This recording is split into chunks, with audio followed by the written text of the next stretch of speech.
everybody, Matt Maran here for another car review. This is of course the 2018 Mazda CX-9 Grand Touring. Huge thanks to Mazda for providing me with this beautiful soul red metallic CX-9 to review for you guys today. So about the CX-9, well, this was all restyled for 2016 and has had some light changes here for 2018, including the new availability of this soul red metallic color, which is available on other Mazdas as well, but looks so good. It just pops amazingly here in the sun.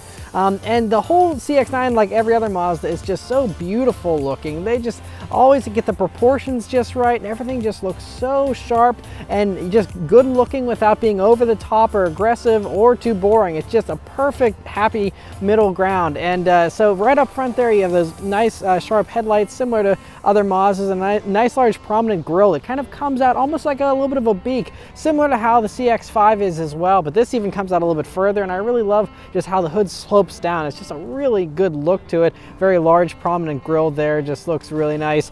Coming down to the sides here, I really like the chrome accents you have there down by the bottom of the fender skirts, and you know, just a good large vehicle though. You know, obviously this being a 3-row SUV, it is very large in size, but you know, it's not overwhelmingly so. It still, you know, looks smaller than something like a Volkswagen Atlas or something, which is really enormous.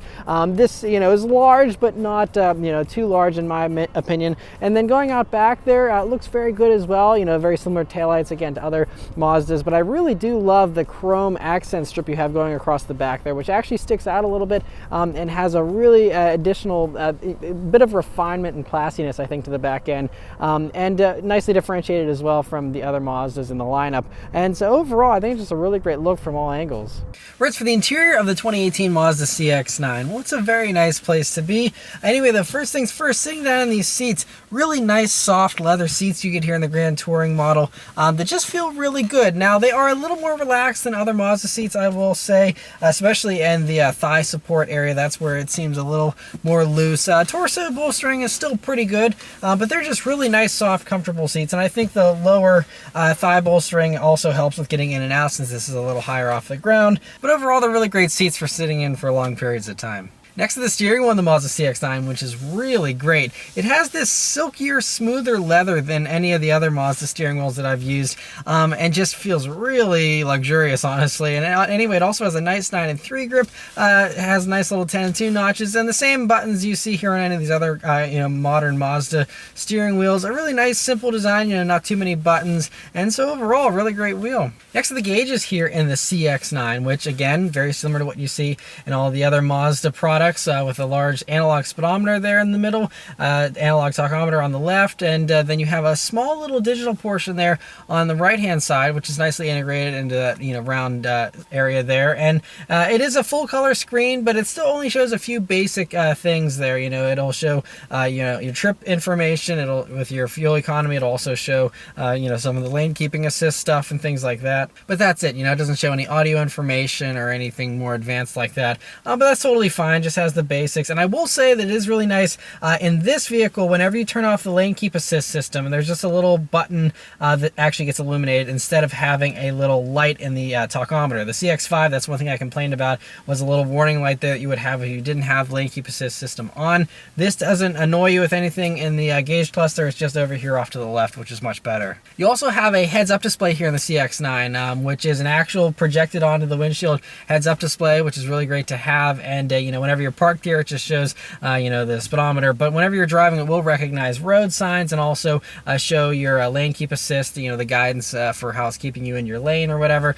And so nice to have that as well. Coming over to the side of the dashboard here, right up top, you have Mazda's familiar infotainment display that they've been using for many years now, which is a pretty good system. It's on the basic side, but, you know, still works well. It is touchscreen whenever you're parked or stopped, and then whenever you're moving, then you have this little controller down here, which still has really nice metal finish on it and just feels, you know, really high quality still. You have a few shortcut buttons and also a volume knob down here. No tune knob, unfortunately. That's the only thing. So if you want to, you know, tune through the radio stations, you got to go into a sub menu, and that will pull up out the radio stations, and then that's how you kind of tune through. So it's just a little bit of an extra step, a little more complicated than I would personally like. But otherwise, it still is, very good. Just as your basics there. Unfortunately, still no Apple CarPlay or Android Auto. We know that's coming to the 2018 Mazda 6, but they haven't announced it for other Mazda products yet. So unfortunately, we continue on without Apple CarPlay or Android Auto. You do have navigation here in the Grand Touring trim. It's your basic setup. It works well enough since you do have the touchscreen functionality, so you don't have to spin this little wheel in order to input addresses or anything. And so overall, a pretty good system otherwise. Coming down to the rest of the controls here, you'll see your heated seat controls and heated steering wheel button as well, which is a nice feature here of the Grand Touring and Signature trims. And then you have your climate controls here, which are, nicely set up just like any other Mazda. My only complaint with them is they're partially blocked by the shifter. And I mean, you can still reach everything, but it's a little bit of a reach around to get from one side to the other. If you want to go over to the dual, part and, change the passenger climate, then you have to actually, kind of go around to the other side of it. And so it's just, I wish this shifter was mounted a little bit lower like it is in other Mazdas. In other Mazdas, the shifter doesn't get in the way. It's just in this because they've raised this whole center console up a lot higher. So the only little thing there, but again, if you're just working on the driver's side controls, you won't ever have that issue. And then right beneath that, you have a large cubby that's really, usable for fitting any kind of large smartphone, even, larger objects, sunglass cases and things like that will fit in there, and a really nice space there. Other storage space here in the CX-9, you have in the doors here a large map pocket with a bottle holder. Also behind the shifter area here, you'll have two cup holders, which are a nice size. And then you have the center armrest, which is really super plush and softly padded, just feels like a pillow or something. And anyway, this also splits in the middle, which is a cool little thing you often see on BMWs and things like that. And so you open that up and it splits in the middle. And then you have a pretty large center cubby, about on par with what you get in other Mazdas. And in there you'll also find two USB jacks, an auxiliary jack, and also the SD card slot for the maps there. And so a decent amount of space, not a massive amount of space though. Most other crossovers these days have huge bins and, just a lot more storage. I mean, this is still plenty sufficient, I think, for most people, but, just not quite as large as some of the other stuff out there, but not a huge deal. And overall, still a pretty good amount of storage space. One other little complaint I do have about the design of this interior, though, is where they put the only power outlet. The normal traditional, cigarette lighter power outlet thing. There isn't anything out here, so it's actually down on the passenger side. You can't even hardly really reach it from the driver's side here, and it's just way down there. And I don't know why they put it so far out of the way. You have room here in this center cubby or something. It just makes it really inconvenient if you run a dash cam like I do, and you want to unplug it or plug it in, or if there's just other things you're plugging in, phone chargers, whatever. I mean, you do have the USB jacks. But for people that actually still use power outlets, that's really inconvenient. Backseat space in the Mazda CX-9 is really quite good. So again, this is a 3-row SUV. So for that second row, first off, it's a really nice, soft, comfortable seats. Those seats actually slide forwards and backwards and recline a little bit, which is a nice feature as well. And so anyway, I'm 5'9", me sitting behind myself. I still have probably about 4 inches or so to spare there.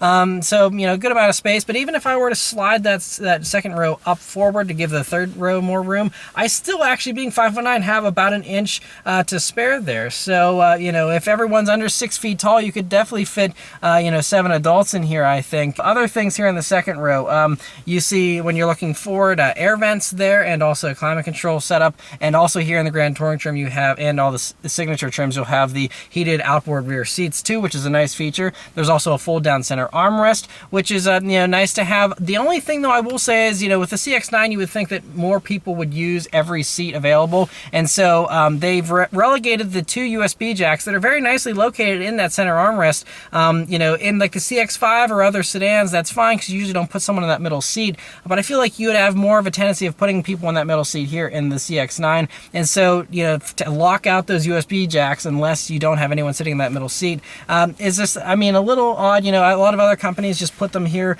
underneath of the climate controls and stuff in the second row there. And so, that would be, I think, a nice little change. But otherwise, you do have 2 cup holders there in that fold down center armrest, and you also have bottle holders in the doors. But going back to that third row there, it's a pretty good amount of space, but just getting into that third row is actually nice and easy, thankfully. You just lift that little latch. You can use it, just do it one-handedly. It doesn't take a whole lot of muscle, and it just kind of flings forward and slides forward all very easily. And so it's good that, it doesn't take too much work to get back there. But anyway, once you are back in that third row, again, me being 5'9". Now with the second row slid forward, you know, so that you'd have about an inch of legroom to spare there for the second row. The third row, you do also have about an inch of legroom to spare there as well. So you will be able to fit, you know, again, if all the adults are under 6 feet tall, you could fit adults in that third row. But if you do need that extra room there in the second row and you slide that second row all the way back, that's where it gets tight. And then my knees are basically right up against that seat. And I'm a little scrunched, you know, it wouldn't be comfortable for a long trip, but certainly would be fine for a pinch. But so if you do need all the room there in that second row, then I would say that third row is best used for just children or people under 5'9". But overall, still a pretty usable space considering, you know, this doesn't have quite as much space as some of those larger behemoth 3-row SUVs. You know, this one's a little bit on the smaller side, but it still is a very usable third row. Trunk space in the CX-9, again, depends on whether or not you're using that third row. So with the third row in place, you'll see you have enough space, you know, for some carry-on sized luggage back there, you know, or duffel bags, things like that. You know, maybe a small week's worth of groceries, something like that, you know, not a ton of space. There is also underneath that floor there additional little area that you can fit, you know, things as long as they're not too tall. A good amount of space there. But if you do want the most amount of space, you're going to want to fold down that third row. And then you have plenty of room there. And again, this is where, you know, the CX-9 being a little bit smaller than some of the competition also affects it, because some of those still have a, you know, a little more space there in that third row, where this one, it's a little more, you know, crammed if you're going to use that third row. But if you're not using it, then you have a very nice large amount of space back there. And it also is a power close and open tailgate as well, which is a nice feature. All right, so start and go for a drive. The CX-9 here has this nice little Mazda key that has, you know, the metal buttons on it there. Really nice key. But anyways, of course, keyless entry, keyless access, and push button start as well. So you just leave the key in your pocket, hit the engine start button, and it quietly starts right up. All right, so setting off in the 2018 Mazda CX-9. So, first thing you notice about it, well, it feels very similar to other Mazdas. You know, you still have very good visibility here in the CX-9, you know, with a pretty large windshield, although you do have a little bit of a thicker A-pillar here than some of the other models, but it's not a huge deal. View out of the sides is still really good. You also have blind spot monitoring, of course. View out of the back is also pretty good. You know, like all other 3-row SUVs, you know, it's a little bit far back there with the window, but still, you know, plenty good view, and of course, you have a backup camera and all that type of stuff, so very easy to see around. Other things to note, you know, it has the little bit weightier steering like you get in all Mazda products that feels really good. You know, I mean, it's not overly heavy or anything, you know, but I'd say it feels a little sportier than, you know, some of the other stuff out there, and I really appreciate that about all the Mazda products. Other things, you know, it has really sharp throttle response still. You know, I was worried with them going to this turbo motor for the CX-9 that maybe it would lose a little bit of the preciseness that you get with the naturally aspirated engines from Mazda, but it really feels just like the regular 2.5 liter at low speeds here. You know, very precise and sharp still. You know, brakes also are very predictable, have a nice bite right at the top of the pedal. You know, Mazdas are driver cars, and this really is a driver's car as well, where it just, you know, everything is nicely dialed in to, you know, make everything feel nice and precise. But I'm going to put it into sport mode here, and let's turn that onto this back right here and see how it does. Here we go. There we go. Got that turbo kicking in. Up and goes pretty well. So the 2018 Mazda CX-9 here has the 2.5 liter turbocharged 4-cylinder engine that does 250 horsepower and 310 pound-feet of torque, and it makes that 310 pound-feet of torque at 2,000 RPM, so nice and low, because Mazda said in their research that most people that drive CX-9s never go over 4,500 RPMs. So this dynamic turbo that they have here in the CX-9 is designed so that it makes full boost at 2,000 RPMs regardless of what octane fuel you have in it, and it'll keep that meaty torque until 4,500 RPMs, and at 4,500 RPMs they tuned it so it kind of drops off a little bit, but again, people you know, that are going over 4,500 RPMs, you know, are enthusiasts like me, and, you know, not the average driver that buys CX-9s here. And you can tell, I mean, even at 4,000 RPMs though, it's still got a really nice bit of pull and a nice, you know, I guess punch to it, and it feels quick. I mean, 0 to 60 is around 7 seconds in these, and I totally believe it, because it actually feels pretty punchy. I think it's at 310 pound-feet of torque, which is actually a lot better than some of the competitors out there that, you know, don't break the 300s for the torque figure. And so I think that was what really helps us to feel punchy. But it's amazing me just how much it feels like the 2.5 liter naturally aspirated engine that, you know, I used in the CX-5 and in the you know, Mazda 3. It's got that same directness to it. I mean, you do wait a split second for the turbo to come on, you know, and it is seriously like just one beat, and then boom, it comes on, and then you get that turbo going at full boil there. But whenever you're, you know, casually driving and you're not, you know, trying to get up and go immediately, you know, super fast, then you never are really waiting for it. And also here in sport mode here, the transmission is a lot more willing to downshift and, you know, stay in the higher RPMs here to, you know, give you the power that you want. And it's a 6-speed automatic, by the way. They're still sticking with, you know, just the basic 6-speed automatics here, but I think it works great still, you know, and it means it doesn't have to shift a million times like all these other competitors with 8 or 9-speed transmissions. Also, even on some slightly rougher roads like these that aren't, you know, perfectly paved, you know, it's still a really nice smooth ride. It's pretty quiet and refined in here, and you know, it just again feels a little more upscale than I think some of the competition as well. It just, you know, everything feels nice and solid. There's no squeaks, no rattles or anything like that, and overall it just feels really solid. Another little acceleration.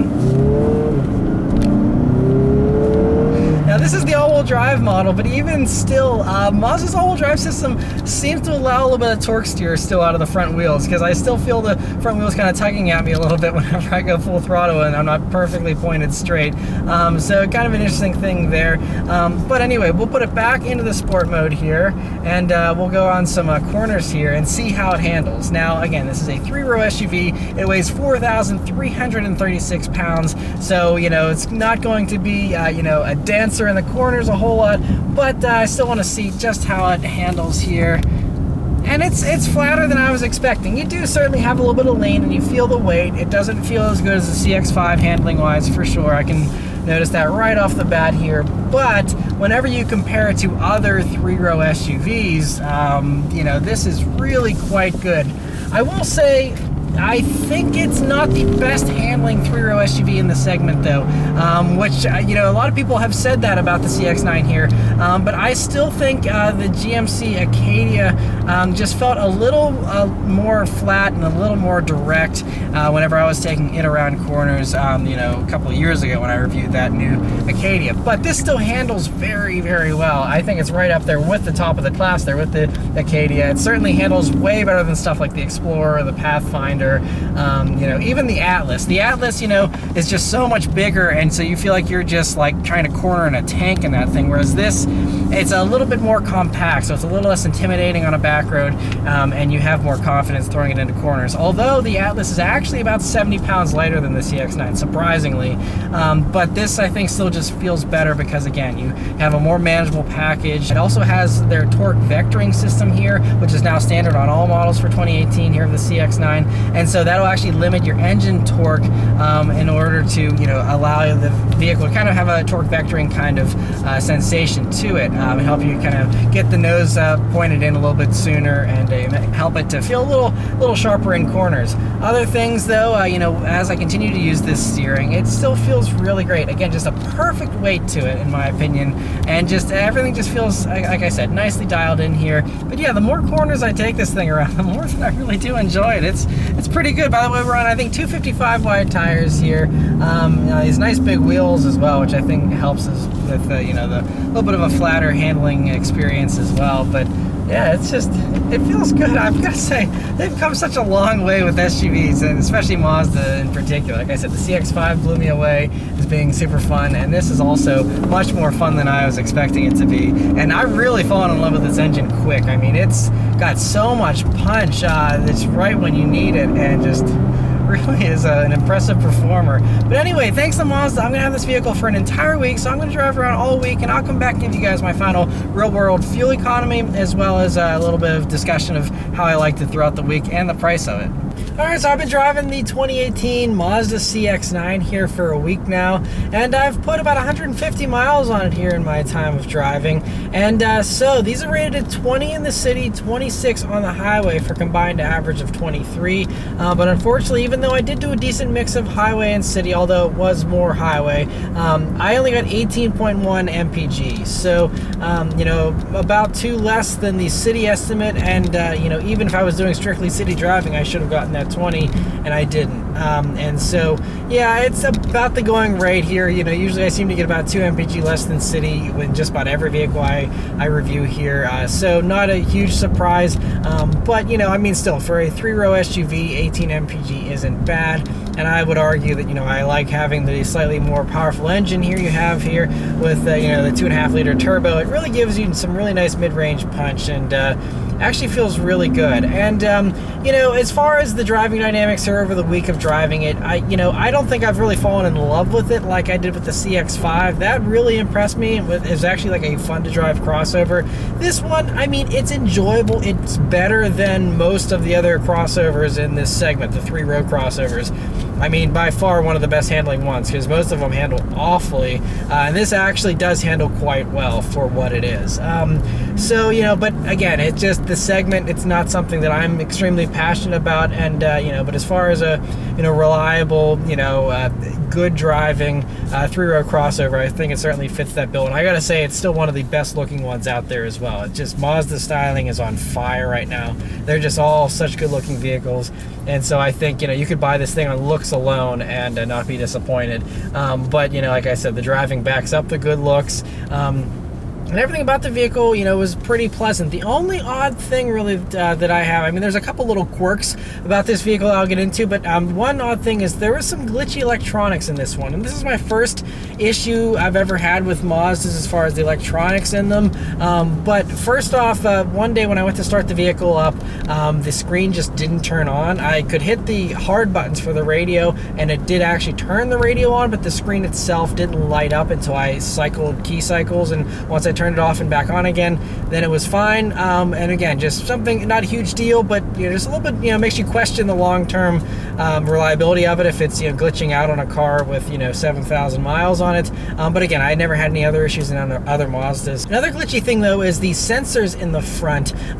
Whenever I was driving one day, and I started the car, it randomly just told me that the front pre-collision avoidance system wasn't operable. And again, not sure why. There wasn't anything blocking it. I checked, it was clean and everything. But again, a key cycle fixed that as well. So again, maybe the wiring in just this one particular is a little wonky, but yeah, just something worth noting. One thing that I think is just a trait of the Mazda's advanced keyless system, which is kind of, it's convenient in some ways, but odd in others, depending on how you use it. So it has this keyless access system, so there's a little rubber buttons on the doors, on the door handles, and you hit those to lock and unlock the vehicle, but the vehicle will actually automatically lock itself whenever you walk away from it. But the problem is the proximity is so close that unless you're like hiding behind the vehicle and getting so close to it that you're like taking cover behind it, that's the only way it won't lock itself. Otherwise, I mean, you step more than 6 inches away from the vehicle and it immediately locks it. And so, like, for example, if you're putting someone in like the rear seat on the passenger side and then you walk around the front of the vehicle, it's like, oh no, you're too far away, and then it automatically locks the car. And sometimes even if I walk behind the vehicle and I don't stay like right up against the car, it'll lock itself automatically. So just again, a little bit annoying, because then, you know, I'm like, I unlock the car and then I'm, you know, having to go over and press the button on the door again to get in myself, because it immediately locks the car as soon as I you know, put someone else in the back or in the passenger seat or whatever. So just, you know, a little bit of an odd thing. They could just tweak the proximity to give you a little more leeway before it immediately locks it. I mean, I think giving someone 2 to 3 feet of walking distance before it locks, you know, doesn't seem like it could be a bad thing.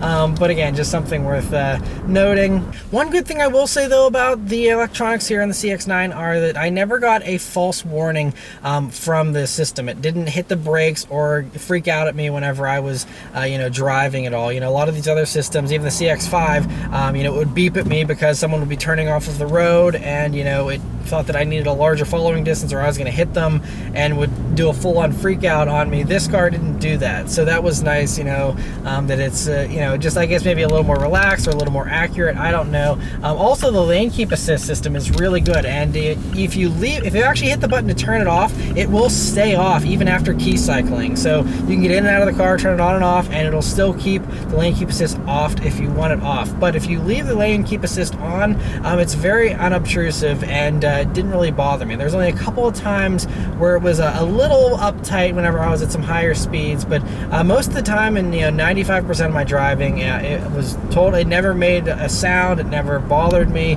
and so I think they're definitely improving here with the safety systems. And the last thing I want to mention here is the pricing of the CX-9. So this is the Grand Touring trim, which is not the top trim. That's now the Signature trim, which gives you some real wood interior panels and also some really cool LED lighting on the grille and stuff. But this Grand Touring, though, is still very nicely equipped. The Grand Touring trim is the only way you get the heated steering wheel, the moonroof, the Bose center point audio system, which I didn't really use a whole lot, but from the little bit of listening I did do, it did sound good. Didn't sound remarkable or anything, but you know, it's a Bose system. I mean, it sounds just as good as a lot of the other Bose systems out there, which means it's a very good sounding system. So that's the only way you get that, is the Grand Touring trim. Sirius satellite radios only in the Grand Touring and stuff.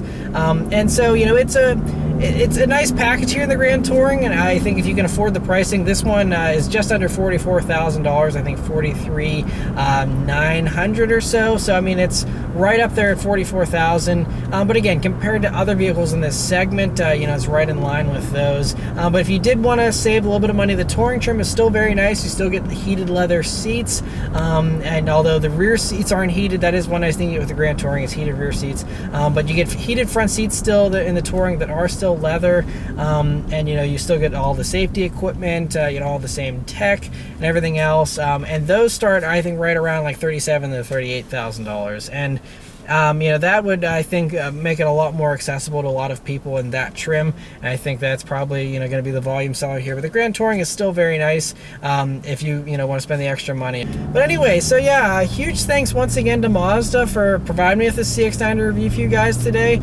Overall, like I said, it's a pretty great vehicle for the segment that it's in, but I think if you don't need the extra space, I would definitely recommend the CX-5. So anyway, thank you guys very much for watching. I'll see you next time. Take care.